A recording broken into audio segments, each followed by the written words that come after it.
കാണുമ്പോൾ നമ്മളെ കൊണ്ട് പറ്റത്തില്ല. നമ്മൾ ഈ സിനിമകളിലൊക്കെ കാണുന്ന രീതിയിലുള്ള ആക്രമണങ്ങൾ, ഇങ്ങനെയൊക്കെയാണ് പോലീസ് സ്റ്റേഷനിൽ ഒരു മനുഷ്യനിട്ട് ഈ വളഞ്ഞിട്ട് ആക്രമിക്കുന്ന ഇവരുടെ മനസ്സെന്താണ്? ഇവർക്ക് മനസ്സില്ല, ഇവർ മനുഷ്യരല്ലേ എന്ന് നമുക്ക് തോന്നിപ്പോകുന്നുണ്ട്.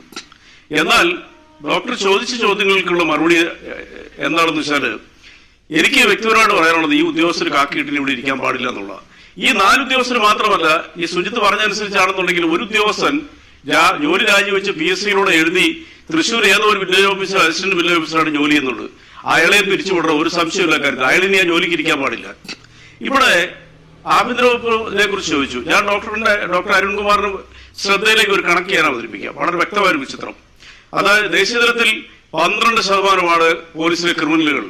2016 ഈ സർക്കാർ അധികാരത്തിൽ വരുമ്പോൾ കേരളത്തിൽ മാത്രം അത് 6% ഉള്ളൂ. ഇപ്പോൾ അത് 4% കുറഞ്ഞിട്ടുണ്ട്. അതിന് കാരണം എന്താ അറിയോ? ഇത്രയോ നടപടികൾ പോലീസിനെതിരെ